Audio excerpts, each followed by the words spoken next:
नमस्कार, आप देख रहे हैं न्यूज 18। मैं हूं आपके साथ मेनका चौधरी। दोपहर के 1:30 बज चुके हैं। उत्तराखंड की सभी खबरें इस बुलेटिन में होंगी और उत्तराखंड के से जो सबसे बड़ी खबर इस वक्त आ रही है, हेल्थ डिपार्टमेंट अब कोरोना पॉजिटिव मरीजों को, पेशेंट को एक नई दवा देने जा रहा है। इस दवा के लिए गाइडलाइंस सामने आ चुकी हैं। आइवरमेक्टिन ये दवा, डीजी हेल्थ ने सभी सीएमओ को इसके निर्देश जारी कर दिए हैं। बताया गया है कि कोविड पेशेंट के मामले में आइवरमेक्टिन अच्छे रिजल्ट देखने को मिल रहे हैं। इसके हेल्थ डिपार्टमेंट के मुताबिक आइवरमेक्टिन एल्बेंडाजोल दवाई की तरह ही है, उसी की तरह काम करता है। 12 मिलीग्राम की उसकी एक टैबलेट है जो कि पेशेंट्स को देनी है। उत्तर प्रदेश में पहले ही इस दवा का इस्तेमाल शुरू हो चुका है। अब उत्तराखंड में भी कोरोना पेशेंट्स को यह दवा दी जाएगी।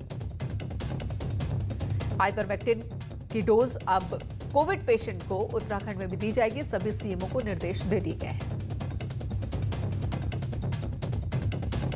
भी गोली है जो 12 मिलीग्राम की आती है और उसको हम जो है डॉक्टर के प्रिस्क्रिप्शन, जो लोग भर्ती हैं या सीसीसी में हैं, डॉक्टर देखते हैं और उनके प्रिस्क्रिप्शन के हिसाब से ही वो गोली खाई जाती है। और वो हमने दवा, जो ये मेडिसिन है, वो सभी जगह हमने प्रोवाइड कर दी है। सभी सीएमओ को आदेश भी जारी कर दिए हैं कि वो लोग कर।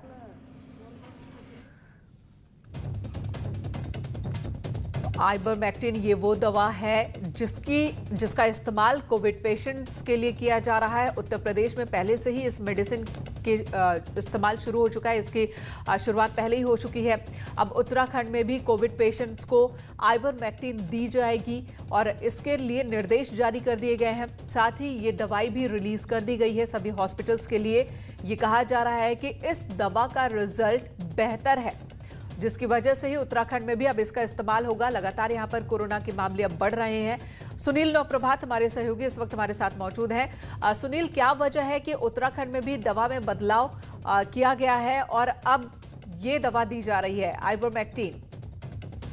देखिए नीलू, हेल्थ डिपार्टमेंट का कहना है कि यहाँ पर रोज उनकी वीडियो कॉन्फ्रेंसिंग होती है। रोज के अनुभव डॉक्टर से लिए जाते हैं जो भी कोविड का काम कर रहे हैं, और इसी के दौरान ये बात निकलकर सामने आई कि जो आइवरमेक्टिन जो दवाई है उसको देने से कोविड पेशेंट में काफी सुधार देखा जा रहा है।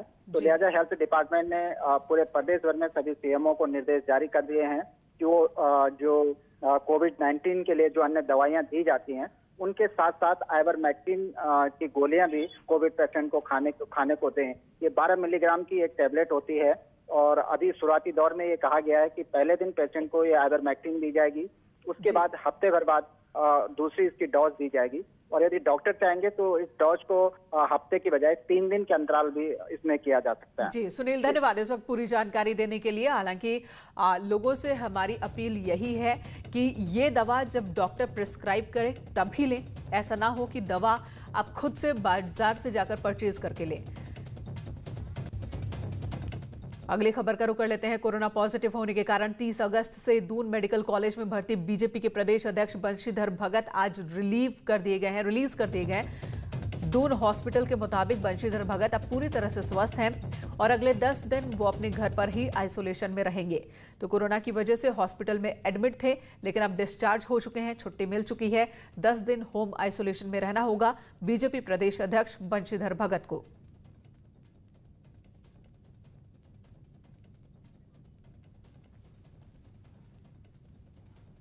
देखिए, 30 तारीख को जो है माननीय बंशीधर भगत जी जब यहाँ पे भर्ती हुए थे तो उनको जो है यहाँ पे रखा और हमारे जितने भी चिकित्सक हैं उनकी निगरानी में उनके जो ये उपचार हुआ और पहले उनको बुखार और जो भी परेशानियाँ थी उसका समुचित उपचार हुआ और आज 10 दिन के बाद आज पूरे स्वस्थ होकर के जो है आज डिस्चार्ज हो गए हैं। और इसी बीच एक दुखद खबर ऋषिकेश से आई, जहां पर राज्य मंत्री ज्ञान सिंह नेगी का निधन हो गया। आज सुबह जॉलीग्रांट हॉस्पिटल में निधन हुआ है। सांस लेने में दिक्कत होने के बाद उन्हें हॉस्पिटल ले जाया गया था। कोरोना पॉजिटिव पाए गए थे ज्ञान सिंह नेगी, होम आइसोलेशन में थे और आज जब हॉस्पिटल ले जाए गए उस वक्त जब सांस लेने में दिक्कत होने लगी थी, लेकिन उनकी जान डॉक्टर्स नहीं बचा सके। आज सुबह ही उनका निधन हो गया। पूरे प्रदेश में कोरोना संक्रमण के मामले लगातार बढ़ रहे हैं, लेकिन ना तो लोगों को कोरोना की परवाह है और ना ही पुलिस प्रशासन नियम फॉलो करवा पाने में अब कामयाब नजर आ रहा है। देहरादून में रिस्पना पुल पर सुबह सवेरे मजदूरों की भारी भीड़ हर रोज जुटती है। तस्वीरें हम आपको दिखा रहे हैं कि कैसे एक दो नहीं बल्कि कई मजदूर बिना मास्क के यहां हर रोज देखे जाते हैं। इन तस्वीरों में आप भी देखिए जरा, सोशल डिस्टेंसिंग की बात तो आप भूल जाइए, मास्क भी किसी के पास नहीं है। और ऐसी ही तस्वीरें अब आम हो चली हैं। यहां रिस्पना पुल पर मजदूरों की भीड़ लगी है तो बाजारों में भी आम लोगों की भीड़ देखने को मिल रही है। कोरोना के मामले न सिर्फ पूरे देश बल्कि उत्तराखंड में भी तेजी से बढ़ रहे हैं। न सिर्फ आम लोग लेकिन बहुत खास लोग भी कोरोना की चपेट में आए। कई लोगों की जान अब तक कोरोना की वजह से जा चुकी है। उत्तराखंड में कोरोना के मामले लगातार बढ़ रहे हैं, लेकिन लापरवाही का आलम देख लीजिए कि यहां पर भीड़ और हर रोज की ये तस्वीर होती है, लेकिन कोई एक्शन नहीं, कोई कार्रवाई नहीं। चपेट में राजधानी देहरादून है, लगातार केसेस बढ़ते जा रहे हैं, लेकिन आप देखेंगे कि जिला प्रशासन या पुलिस को बिल्कुल भी फिक्र नहीं है। देहरादून की ये पूरी लेबर बैठी है, बिना मास्क के क्यों बैठे हैं आप? अरे मास्क है सर, जेब में क्यों रखा है? जेब में क्या? और भी इसी तरीके से तस्वीर आपको दिखेगी। संक्रमण रोकना सरकार के लिए, प्रशासन के लिए एक बड़ी चुनौती बना हुआ है, लेकिन बिना मास्क के आप लोग बैठे हुए हैं। डर नहीं है कोरोना का? डर किस बात का है? ये भीड़, आप पूरा रिस्पना पुल अगर देखेंगे और इस पुल के आसपास तमाम लोग गुजरते हैं, यहाँ से ट्रैफिक गुजरता है, आम लोग गुजरते हैं और संक्रमण जिस तरीके से फैल रहा है ये एक बड़ा चैलेंज है। तो अब इन हालात को देखकर, इन तस्वीरों को देखकर आप समझ लीजिए कि स्थिति बेहद खराब है। प्रशासन, पुलिस, और जब लापरवाही इस कदर की होगी तो कोरोना के मामले तो बढ़ेंगे ही। इसी बीच मंत्री मदन कौशिक के कोरोना पॉजिटिव आने के बाद सबसे बड़ी चिंता विधानसभा सत्र को लेकर है, क्योंकि संसदीय कार्य मंत्री का काम फिलहाल मदन कौशिक ही देख रहे हैं और इसलिए सत्र के एजेंडे से लेकर सीएम के विभागों के सवालों के जवाब भी उन्हें ही फाइनल करने हैं और अब वक्त सिर्फ 15 दिन का ही बचा है।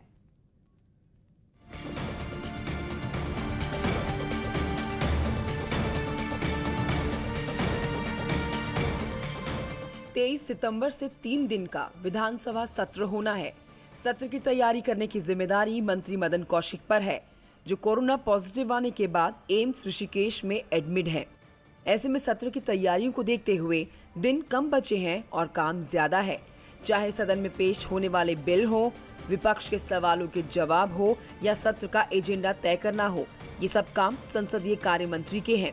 ऐसे में अगर मदन कौशिक अगले कुछ दिन आइसोलेशन में रहे तो ये काम किसी और मंत्री को सौंपा जा सकता है। वो बहुत जल्दी स्वस्थ हो जाएंगे, अच्छा स्वास्थ्य है, बहुत जल्दी स्वस्थ हो जाएंगे और अपने काम पर लौटेंगे। जहां तक किसी मंत्री के किसी परिस्थिति में दायित्वों का निर्वहन का सवाल है तो सर्वाधिकार मुख्यमंत्री जी के पास सुरक्षित रहते हैं।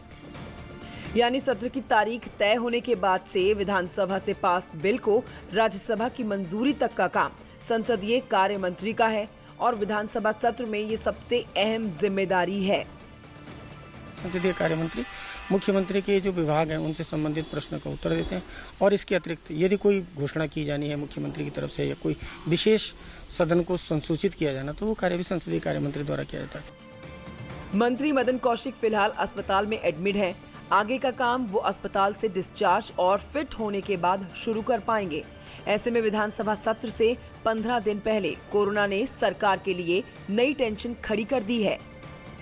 दीपांकर भट्ट, न्यूज़ 18, देहरादून। तो इस बार मानसून सत्र 23 से 25 सितंबर के बीच होना है, देहरादून में होना है, लेकिन अभी तक स्थिति स्पष्ट नहीं हो पाई है। विधानसभा भवन में बने सदन में वर्तमान में मौजूदा विधायकों के बैठने की व्यवस्था अभी के हिसाब से है, लेकिन कोविड प्रोटोकॉल के हिसाब से यहां पर सोशल डिस्टेंसिंग का पालन कराना काफी मुश्किलों भरा होगा, क्योंकि उस हिसाब से जगह नहीं है बैठने की। इसे लेकर बुधवार को मुख्यमंत्री त्रिवेंद्र सिंह रावत और विधानसभा अध्यक्ष प्रेमचंद्र अग्रवाल विधानसभा मंडप का निरीक्षण करेंगे और साथ ही तय हो पाएगा कि कोरोना काल में होने जा रहे मानसून सत्र में विधायकों के बैठने की स्थिति क्या होगी।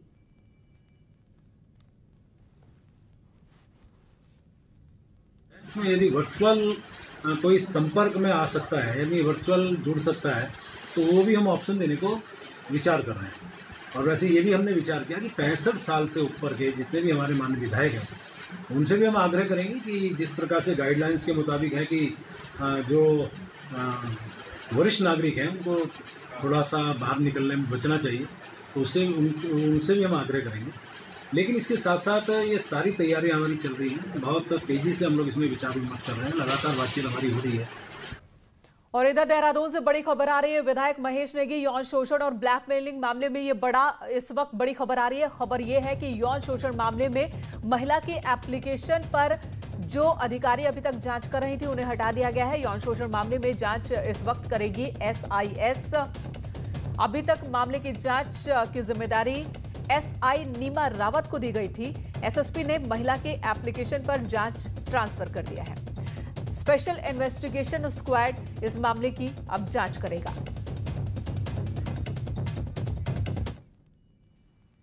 अगली खबर का रुख करते हैं हरिद्वार, जहां पर 1 दिवसीय सांकेतिक धरना प्रदर्शन हुआ है। किशोर उपाध्याय ने 1 दिवसीय सांकेतिक धरना दिया। कांग्रेस कार्यकर्ताओं के साथ धरने पर बैठे। बिजली विभाग कार्यालय के बाहर उन्होंने धरना दिया। बिजली पानी के बकाया बिलों को माफ करने की मांग को लेकर धरना प्रदर्शन कांग्रेस के नेता किशोर उपाध्याय की ओर से किया गया। निःशुल्क बिजली और पानी देने की मांग की जा रही है। इधर बीजेपी विधायकों की नाराजगी पर रानीखेत से कांग्रेसी विधायक करण मेहरा ने चुटकी ली। मेहरा ने न्यूज 18 से बात करते हुए कहा कि सांसद अजय भट्ट 2 बार सीएम बनते बनते रह गए और मेरे साथ दोनों ही बार विधानसभा चुनाव हार गए। अब कुमाऊं के विधायकों के साथ षड्यंत्र कर रहे हैं। और इसी के साथ मुख्यमंत्री पर भी सवाल उठाते हुए उन्होंने कहा कि राज्य में कोरोना काल में भी स्वास्थ्य मंत्री नहीं होने का नहीं होना राज्य का दुर्भाग्य है। जागर लगाते हैं पहाड़ी की, कभी माँ की कसम खाते हैं, लेकिन महत्वाकांक्षा है कहीं ना कहीं। और उनके संग हुआ भी है, बेचारे 2 बार बनने की स्थिति में आए, मेरे से चुनाव हार गए। और वर्तमान में भी आप देखें तो जो लोग असंतुष्ट लोग विधायक वहाँ थे वो सब कुमाऊं परिक्षेत्र के हैं। उनसे अच्छे संपर्क वाले विधायक ही देहरादून में डेरा डाले थे, तो उनके ऊपर उंगली उठना स्वाभाविक था। अब वो माँ की कसम खाने, तो माँ की कसम तो शायद आदमी बहुत वैसी परिस्थिति में ही खाता है, तो इसमें मुझे कोई ज़्यादा टिप्पणी नहीं करनी। पर लेकिन असंतुष्ट विधायक हैं। चारधाम सड़क को लेकर सुप्रीम कोर्ट का निर्देश सामने आया है। सड़क परिवहन और राजमार्ग मंत्रालय को यह निर्देश है। 2018 के नोटिफिकेशन के अनुपालन का निर्देश सुप्रीम कोर्ट ने दिया है। केंद्र सरकार को सुप्रीम कोर्ट ने यह निर्देश दिया। वन क्षेत्र के नुकसान की भरपाई के लिए भी निर्देश दिए गए हैं। वृक्षारोपण करने का भी निर्देश सुप्रीम कोर्ट ने दिया है केंद्र सरकार को। चारधाम योजना से जुड़ेंगे यमुनोत्री, गंगोत्री, बद्रीनाथ और केदारनाथ। परियोजना में 900 किलोमीटर लंबी सड़क का निर्माण हो रहा है। अभी तक 400 किलोमीटर सड़क का चौड़ीकरण किया जा चुका है। एक अनुमान के मुताबिक अभी तक 25,000 पेड़ों की कटाई हो चुकी है। पेड़ों की कटाई से पर्यावरणविद नाराज हैं। सुप्रीम कोर्ट ने पहले ही आदेश दिया था कि जितने पेड़ों की कटाई हो उस हिसाब से पेड़ लगाए भी जाएं। एक बार फिर से निर्देश दिए गए हैं। से जहां पर हॉरर किलिंग का मामला सामने आया और पूरे इलाके में सनसनी फैल गई है। बताया जा रहा है कि एक पिता ने अपनी बेटी और दामाद को गोली मारकर मौत के घाट उतार दिया। 3 महीने पहले ही बेटी ने घर से भागकर शादी की थी। पिता इस बात से नाराज चल रहे थे। 3 महीने बाद बेटी पिता के यहां पहुंची, जिसके बाद पिता ने दोनों को ही गोली मार दी। जानकारी मिलने के बाद पुलिस भी मौके पर पहुंची और जांच में जुट गई है। मैरिज हॉल में एक लड़का और लड़की हैं, उनको गोली मार करके उनकी हत्या की गई है। दोनों ने लव मैरिज की थी। लगभग 3 महीने के आसपास उनको हो चुके थे शादी किए हुए। गोली चलाने वालों में लड़की के जो फादर हैं उनका नाम आ रहा है। इस शादी से खुश नहीं थे, तो अभी वो मौके से फरार चल रहे हैं। हमारी टीमें इसमें लग गई हैं। अरेस्टिंग उनकी शीघ्र कर ली जाएगी, उसके बाद सारा डिटेल में पता लगेगा। बाकी बॉडीज़ हमने मॉर्चरी भिजवा दी हैं। पोस्टमार्टम कल इसमें कराया जाएगा। तहरीर लेकर के इसमें मुकदमा पंजीकृत किया जा रहा है। उधर रामनगर के पतरामपुर रेंज में एक हाथी ने एक युवक को कुचल दिया, जिससे युवक की मौत हो गई। बताया जा रहा है कि युवक सोमवार शाम अपने खेत पर गया हुआ था। जब देर रात तक लौटा नहीं तो परिजनों ने तलाश शुरू की। आज सुबह युवक का शव खेत में मिला है, जिसे हाथी ने कुचलकर मार डाला। रुद्रपुर के शांति विहार कॉलोनी में आज उस वक्त हड़कंप मच गया जब एक 8 फुट अजगर दिखाई पड़ा। वायरल वीडियो में भीड़ में लोगों को अजगर के साथ फोटो खींचने और उसे छूने की होड़ भी दिख रही है। भीड़ के बीच हल्की सी भी लापरवाही किसी की भी जान पर बन सकती थी। भीड़ में कुछ लड़के अजगर को देखने के लिए हाथापाई करते भी दिख रहे हैं। बहरहाल लोगों की सूचना पर वन विभाग की टीम मौके पर पहुंची, फिर अजगर को रेस्क्यू किया गया और इसे जंगल में छोड़ा गया।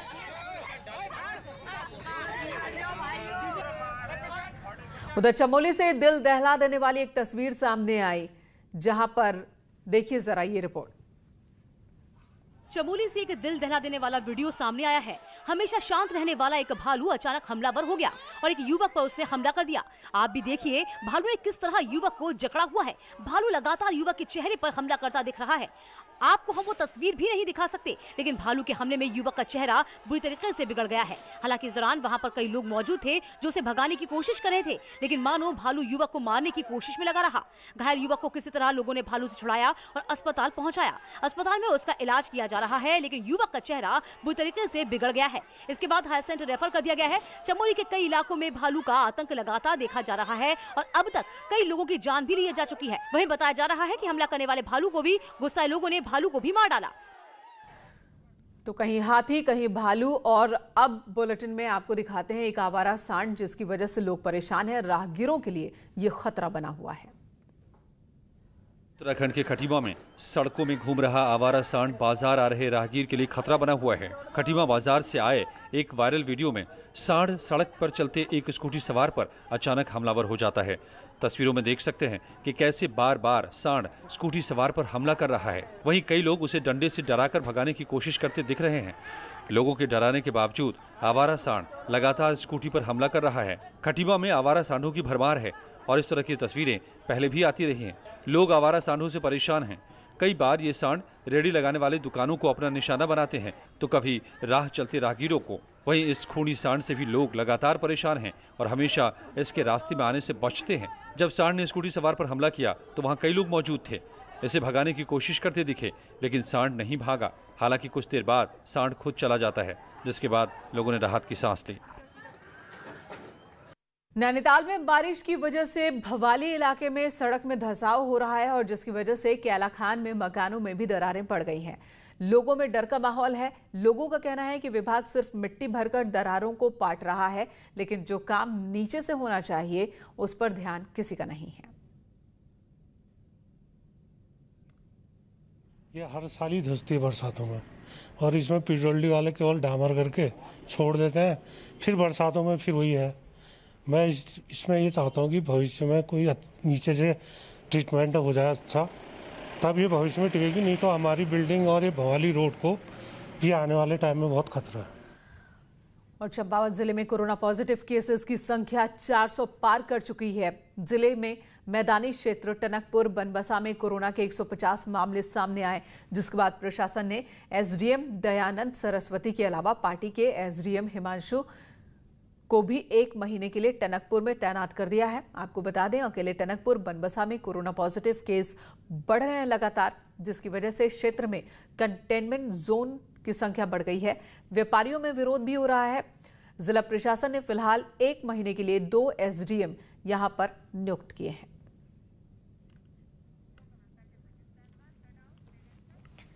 और कोरोना की वजह से भले ही बॉलीवुड में कामकाज प्रभावित हो रहा है, लेकिन उत्तराखंड के सिने जगत से जुड़े कलाकारों ने इस वक्त का बेहतरीन इस्तेमाल किया है। देखिए ये रिपोर्ट। कोविड-19 के संक्रमण से भले ही सब कुछ ठप सा हो गया हो, लेकिन बॉलीवुड से जुड़े उत्तराखंड के कलाकारों ने घर वापसी को सार्थक साबित किया। नेशनल अवार्ड विजेता शालिनी शाह के निर्देशन में बीते 1 महीने से पहाड़ों में फिल्म की शूटिंग की जा रही है। फिल्म के अधिकांश हिस्सों को मुक्तेश्वर में शूट किया गया है। फिल्म बेटी पैदा होने के बाद बेटे की चाह पाले कपल्स पर फोकस है। उत्तराखंड के परिवेश में पहाड़ के परिवेश की कहानी है। छोटी जगह, छोटे कस्बे की भटेलिया में हमने इसे शूट किया है, मुक्तेश्वर के पास में। और लिंग को लेकर के, जैसे कन्या शिशु के लिए हम लोग संवेदनशील नहीं होते हैं। पहाड़ की खूबसूरत वादियों में 90% शूटिंग पूरी हो चुकी है। 3 इडियट्स और पीके जैसी चर्चित फिल्मों के सिनेमेटोग्राफर राजेश शाह भी इसमें अपना योगदान दे रहे हैं। यही नहीं, विजेंद्र काला, रचना बिष्ट, नेहा गर्ग और चंदन बिष्ट जैसे राष्ट्रीय कलाकार भी अपना रोल अदा कर रहे हैं। शायद मेरी डेट की वजह से बहुत जल्दी शुरू करना पड़ गया। मतलब हर एक को चाहिए था वक्त, और वक्त चाहिए भी होता है, लेकिन शालिनी मेरी डायरेक्टर इतनी ज़्यादा वो थी कि मैं रहूं, तो मेरे होते ही सब धड़ धड़ धड़ धड़ धड़ धड़ धड़ धड़ धड़ धड़ धड़ धड़ धड़ धड़ धड़ और एक अच्छी फिल्म बन गई। बहरहाल पहाड़ से जुड़े कलाकारों की ये कोशिश राज्य में फिल्म उद्योग की संभावनाओं को और भी बढ़ाएगी। साथ ही साथ यहाँ के लोगों में फिल्मी दुनिया को लेकर एक जुड़ाव भी पैदा करेगी। न्यूज़ 18 के लिए पिथौरागढ़ से विजयवर्धन उप्रेती की रिपोर्ट। उत्तराखंड में घराट परंपरा सदियों से चली आ रही है, जो भले ही अब कम होती जा रही है, लेकिन अब भी कई गांव ऐसे हैं जहां पर घराट में ही अनाज पिसवाया जाता है।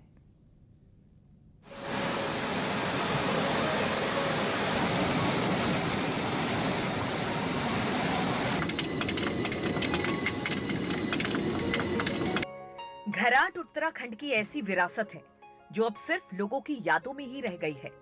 घराट पहाड़ों में परंपरागत रूप से एक प्रकार का जल संचालित यंत्र होता है जो अनाज पीसने के काम आता रहा है। हालांकि अल्मोड़ा के कई गांवों में आज भी ये परंपरा जीवित है। मशहूर क्रिकेटर महेंद्र सिंह धोनी की लुआनी गांव में भी आज भी लोग घराटों से ही अपना अनाज पिसवाते हैं।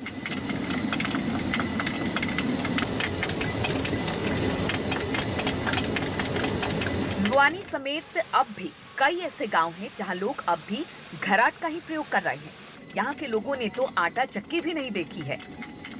गांव में जो है ये नदी नजदीक होने के कारण और पंचक्की जो है नजदीक घाट है और घाट का ही आटा लेते हैं। और हमारे गांव में आज तक चक्कियां लगी नहीं है, तो जो बिजली की चक्की होती है वो हमने देखी भी नहीं है।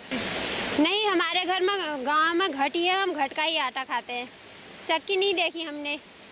अच्छा होता है घट का आटा। उत्तराखंड में आज भी 18,000 से ज्यादा घराट पंजीकृत है। कभी हर गांव में 1 या 2 घराट हुआ करते थे, लेकिन अब ये घराट परंपरा अपनी अंतिम सांसें गिन रहा है। एक दौर में इन्हीं घराटों में ही लोग अनाज पिसवाने आते थे, लेकिन समय के साथ घराटों का स्थान पंचक्की ने ले लिया और धीरे धीरे इनकी संख्या लगातार कम होती जा रही है। अगर हम घराटों की बात करते हैं, उत्तराखंड में 18,476 घराट जिला पंचायत में रजिस्टर्ड हैं प्रत्येक जनपद में। और अगर हम कुमाऊं की बात करते हैं, 11,139 रजिस्टर्ड हैं और इनमें से 3 प्रकार के घराट होते हैं। अंतर्राष्ट्रीय खिलाड़ी महेंद्र सिंह धोनी के गांव में आज भी चक्की पीसने का काम नहीं होता। यहाँ घराट से ही जो है गेहूँ सहित अन्य अनाज पीसकर गाँव के लोग खाते हैं। किशन जोशी, न्यूज़ 18।